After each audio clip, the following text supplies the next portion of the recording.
I'm Jesse, I'm the product specialist at MOD Devices, and I'm here with Philipp Thimm from Apparat. Hello. So, Philipp, what else do you do besides playing an Apparat? Yeah, I do a lot of different things. So I'm a musician, and so in Berlin there's a lot of studios that need help in urgent times. So I drop in and out everywhere, providing cellos, providing arrangement for classical instruments, also for strings a lot, but also scoring movies or series or audiobooks. I recently started scoring audiobooks, which is really cool. Playing live here to there, chopping up vocals. I can also see like the collection of instruments you use. Like you're mentioning the cello, but I'm also seeing like a alto harp here. Yeah. And a bunch of strange little tidbits all Yeah, around. I collected or started to develop a fetish for collecting instruments a couple of years ago because they are somehow. I like the idea that they are all somehow intertwined, you know. So I always had a weird connection between the cello and the guitar.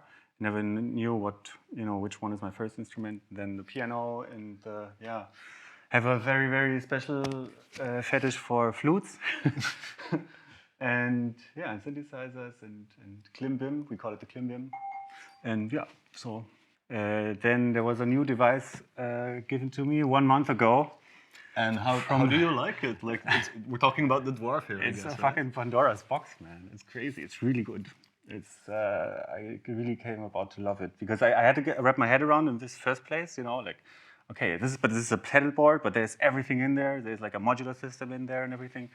And then once I got into it, it's really helpful now. It really helps you to get away from the screen. That's the most important thing because we are. Awesome. That's one of our main goals. Yeah, we're surrounded by black mirrors everywhere at once. I mean, you have to say at the beginning you have to get into it, put a little bit of screen time into it, but then once you're done, it's away. So.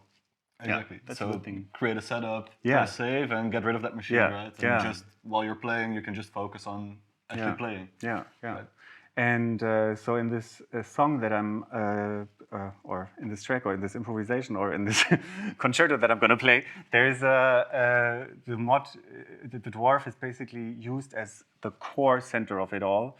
So the drums are made in there, the bass is made in there,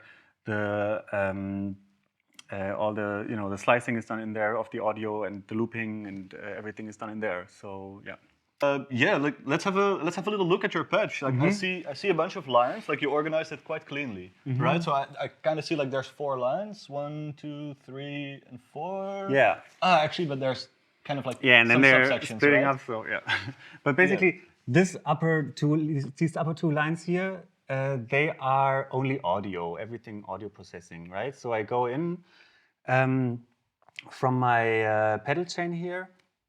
By the way, I could just really quickly explain my pedal chain. Let's start with that. As you see, there's all these instruments, and then there's a mic here. So I can, put that into this mic. And also I can sum up my line instruments, like an auto harp. Yeah. And the cello if it's played with a piezo or whatever, or a synthesizer, or a little children's drum kit, whatever comes around. And it's all summed up in this mixing desk, and then goes through my pedal chain from this side. And there's a pitching machine. It does this, it does this. And then there's 2 loopers. So one is like syncable. I have empty files on it, and they are in a certain BPM, certain bar kind of mode, and then I just know immediately it's gonna sync. Yeah, but I've found out that in the Dwarf there is a new device. So we'll see that later, which is a much better looper. So I'm probably gonna throw it away. And then let's donate it. Let's donate it. Yes, and then there's a looper which is not syncable, and that does the most amazing trick because so we try to do a loop. And we pitch it a little. And play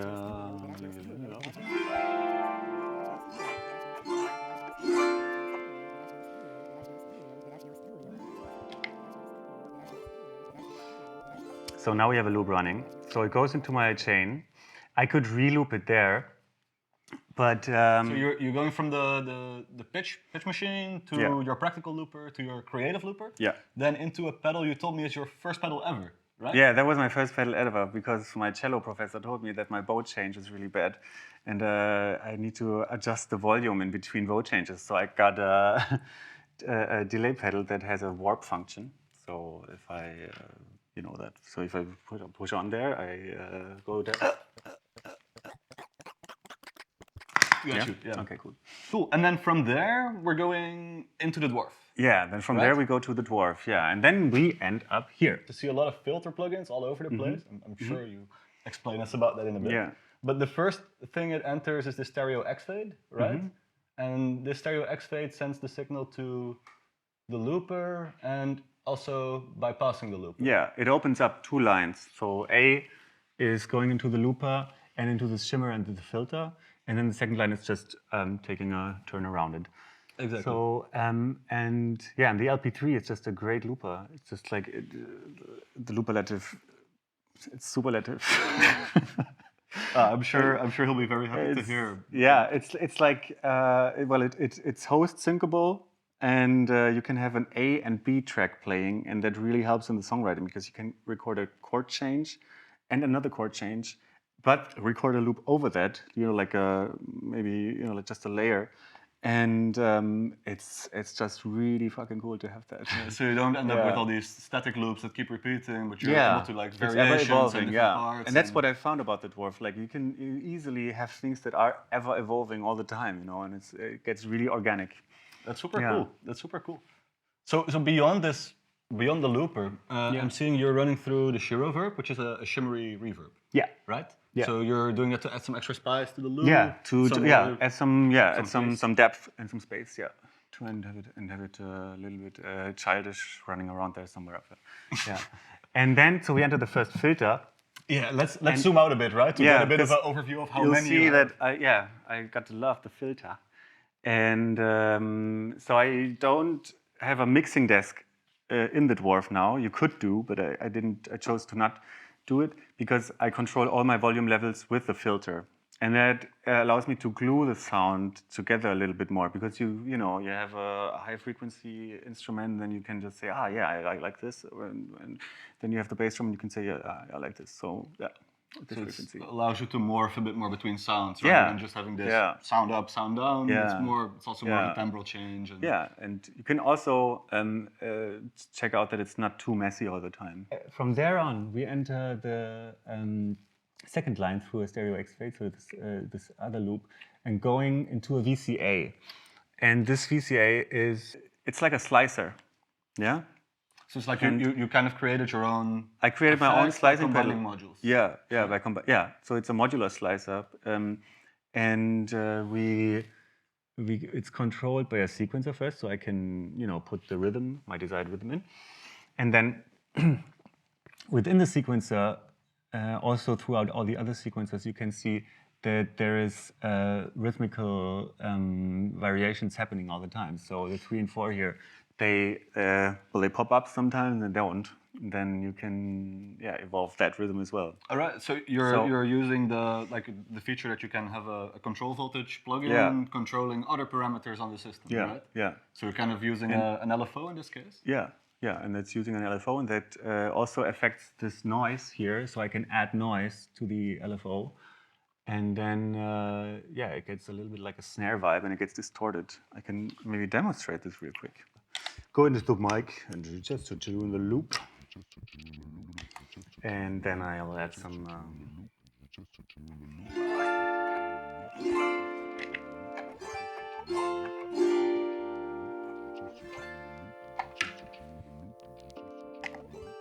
Okay, so that's a bad loop or whatever is happening.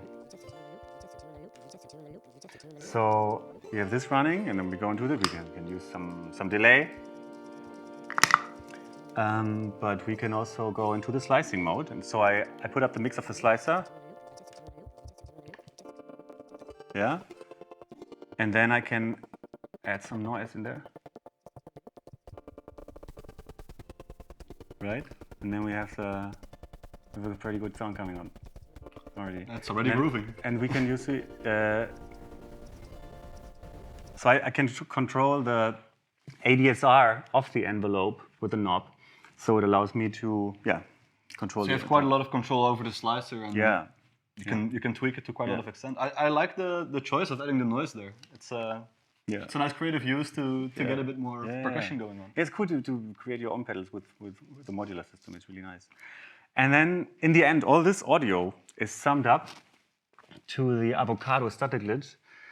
And as you can see, it's sometimes turning on and sometimes it turns off. So I can just, from time to time, get a little bit of stutter into it to have a little bit of spice coming in. All right. And so this is also controlled by one of those LFOs, Yeah, right? yeah, one of the main LFOs, yeah.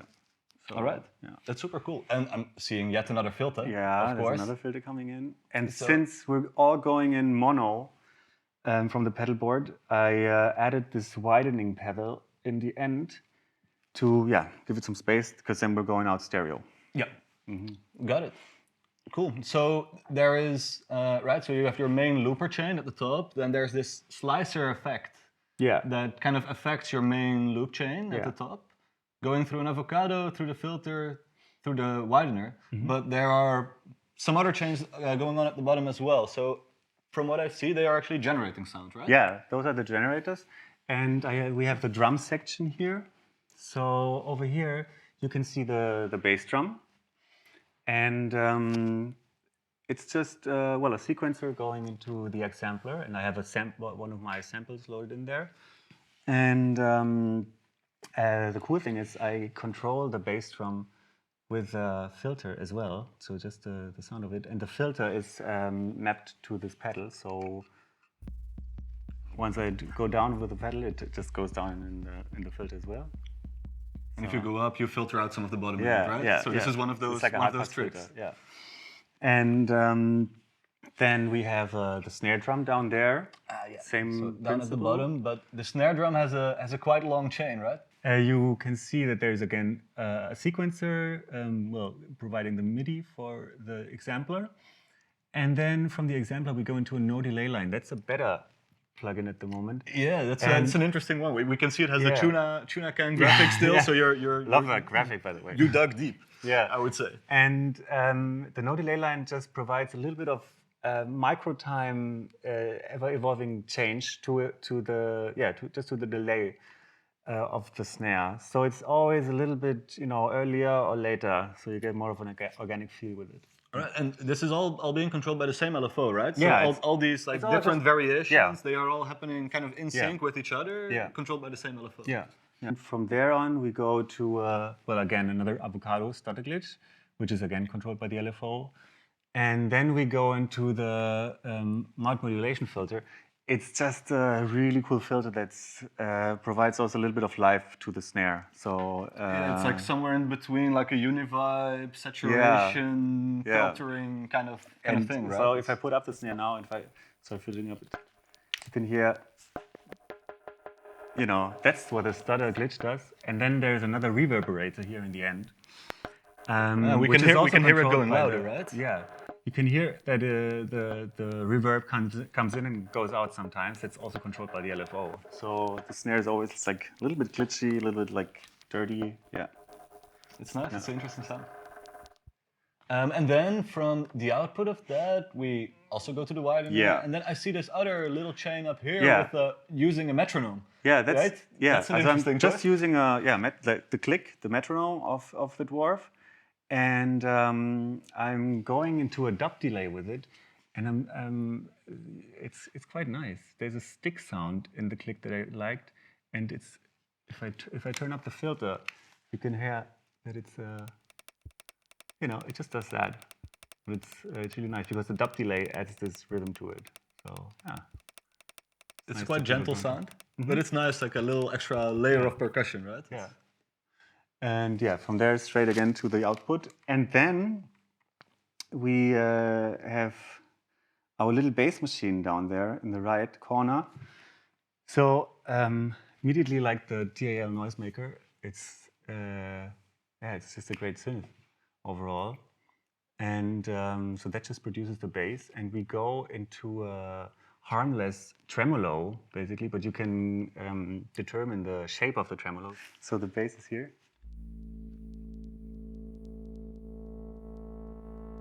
So you It see, has a bit of that sidechain pumping feeling, right? yeah. And also control, again, the filter of that, but this time I control the cutoff. And that's basically it.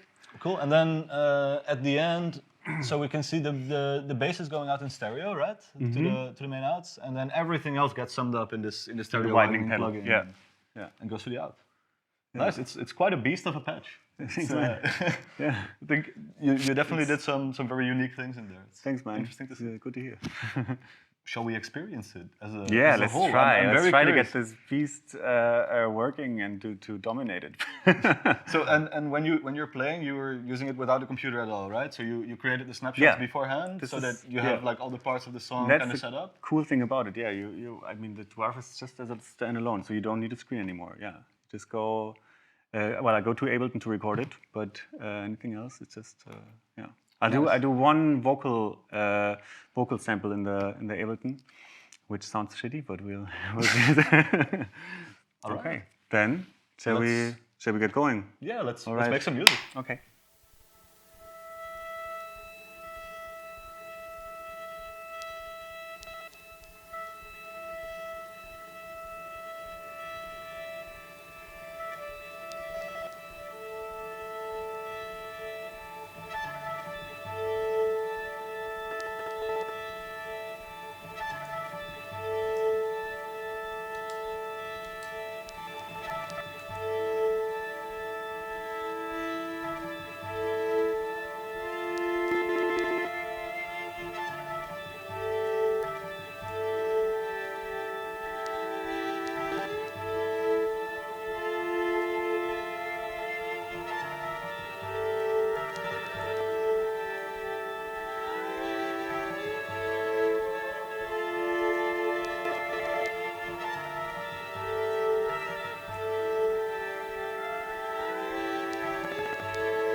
and hoping that this will be the one. Kind evenings will be done. Wanting your hand held as you trip up the walls. But that's not happening. That's not happening. Whether I could be a savior, I could be a king. Nothing to feel shame for, that's not my thing. Failing graces are misunderstood. Going places we know we never should. It's all or nothing. It's all or nothing. Sit away, this is a moment. Could be final call. And there's nothing behind the door.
What